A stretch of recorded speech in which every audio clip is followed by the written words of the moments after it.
বছরকে এটাও একটা বর্বর একটা জাহেলি যুগ আমরা পার করে এসেছি। বলে আমি যে কোনো সময় বাংলাদেশে ঢুকে পড়বো। কি শোনেন না? ঢুকে পড়বেন, পরেন ঢুকে দেখবেন জনগণ কি করে। এত সাহসটা চলে গেলেন কেন?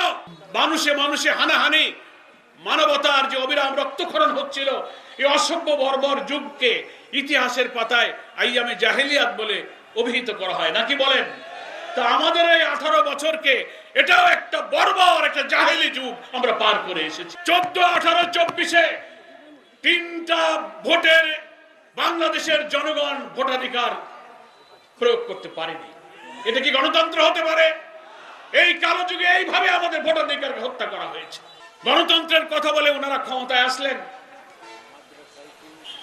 কিন্তু ক্ষমতায় এসে তিনি গণতন্ত্রের কথা সব ভুলে গেলেন। বিচার আমরা পাইনি। এখনো এটিএম আজহারুল ইসলাম জামাত ইসলামীর সাবেক ভারপ্রাপ্ত সেক্রেটারি জেনারেলকে মিথ্যা মামলায় ফাঁসির দণ্ড নিয়ে 14টি বছর কারাগারে আটকে রাখা হয়েছে। আমরা এটিএম আজহার ভাইকে আজকে এখান থেকে মুক্তি দাবি করছি। সব অভিযোগ মিথ্যা। কেন আপনি আটকে রাখবেন? বাংলাদেশ নতুন স্বাধীন হয়েছে, ফ্যাসিবাদের পতন হয়েছে, ফলে তাদের আনা মিথ্যা অভিযোগ থেকে তাকে মুক্তির ঘোষণা দিন, তাদেরকে অগ্নিঅপরাধ ঘোষণা করুন। সামাজিক গণমাধ্যমে সব তার বক্তব্য আসতেছে, বলে আমি যে কোনো সময় বাংলাদেশে ঢুকে পড়বো। কি শোনেন না?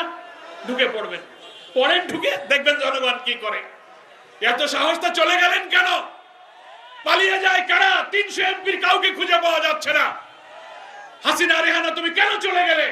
তুমি যদি নিরপরাধ হয়ে থাকে, এত সাহস থাকে, দেশকে ভালোবাসো, তাহলে দেশেই তুমি থাকতে।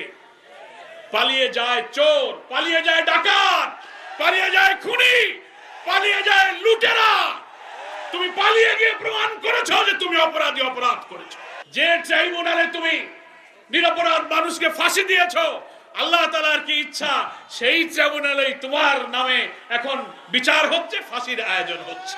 আজকে সেই অস্থিরতা অরাজকতার মধ্য দিয়ে বাংলাদেশের মানুষ জাতীয় ঐক্যের এই চ্যালেঞ্জ গ্রহণ করেছে যে আমরা নিশ্চয়ই আমাদের নতুন বাংলাদেশ নির্মাণে আমাদের সোনার সন্তানেরা রক্ত দিয়ে, জীবন দিয়ে আমাদেরকে যে ঋণী করে গেছেন, এই রক্তের দায়, রক্তের ঋণ আমাদের শোধ করতে হবে। কি বলেন, ঠিক কিনা?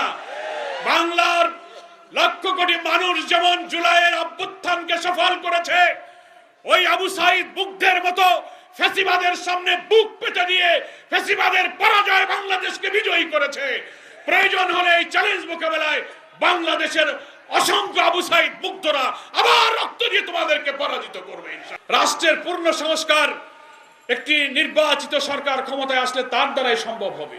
তবে আমরা বলেছি একটা সুষ্ঠু নির্বাচনের জন্য কমপক্ষে রাষ্ট্রের যে সমস্ত অর্গান, যে সমস্ত বিভাগ, ডিপার্টমেন্টকে সংস্কার করা প্রয়োজন, যেমন election commission, police administration, civil administration, judiciary, constitution, এরকম নির্বাচনের সাথে ইনভলভ 5-7টা অর্গানকে সংস্কার করে 6-7 মাসের মধ্যে সংস্কারের কাজ সম্পন্ন করা সম্ভব ইনশাআল্লাহ। তারপরে নির্বাচনের একটি রোডম্যাপ অন্তর্বর্তীকালীন সরকারকে আমরা বলেছি আপনি রোডম্যাপ ঘোষণা করুন। খুব দীর্ঘ সময় নেওয়া যাবে না, কারণ দীর্ঘ সময় নেওয়া হলে ওই বিজেপি শাসিত সরকার ওখান থেকে নতুন ষড়যন্ত্র করতে পারে। কিছু কিছু লোক পাগল হয়ে গেছে, মনে কাল ভোট হলে ভালো হয়। কি হয়েছে না? কেন? দরকারটা কি রে বাবা? তুমি তো ধৈর্য ধরেছো, আরো কিছুদিন 15 বছর তুমি যখন ধৈর্য ধরলে, তার একটু ধৈর্য ধরে সেই নির্বাচনটা হোক যে নির্বাচনে সবাই খুশি হয়। ফলে এত তাড়াহুড়োর মধ্যে আমরা কিন্তু কোনো সৎ উদ্দেশ্য দেখি না, অসৎ উদ্দেশ্যই দেখা যায়। একটু সবর করেন, ভোট হইলে তো যারা জনগণ ভোট দেবে সেই ক্ষমতায় যাবে। সেই জন্য আমি ফ্যাসিবাদ বিরোধী আন্দোলনে রাজপথে যারা আমরা একসাথে হাতে হাতে মিলে লড়াই করেছি, দল মতের ভিন্নতা থাকলেও সকল রাজনৈতিক দলের প্রতি জুলাই অভ্যুত্থানের যে মূল চেতনাকে ধারণ করে একটি সুষ্ঠু নির্বাচনের প্রশ্নে ভারতীয় আধিপত্যবাদের তাবেদার থেকে বেঁচে থাকার জন্য এটি জাতীয় ঐক্যের যে ডাক আমাদের প্রিয় আমিরে জামাত ডাক্তার শফিকুর রহমান দিয়েছেন, জাতীয় ঐক্যের প্রতি শ্রদ্ধা জানাবার জন্য আমি সকল রাজনৈতিক দল এবং দেশবাসীর প্রতি আহ্বান জানাই। এত রক্ত সাগর পাড়ি দিয়ে আবার যদি সুষ্ঠু নির্বাচন আমরা করতে না পারি, অন্তর্বর্তীকালীন সরকার যদি ব্যর্থ হয়ে যায়, তাহলে এই জাতির ভাগ্যে কিন্তু একটি মহা দুর্যোগ অপেক্ষা করছে। সেই দুর্যোগ নেমে আসলে কোন চাঁদাবাজি মস্তানি আর রাজপথ গরমে কিন্তু সেই দুর্যোগ থেকে জাতিকে আপনি বাঁচাতে পারবেন না। ধৈর্য ধরতে হবে, অন্তর্বর্তীকালীন সরকারের নির্বাচনী প্রক্রিয়াকে সাহায্য করতে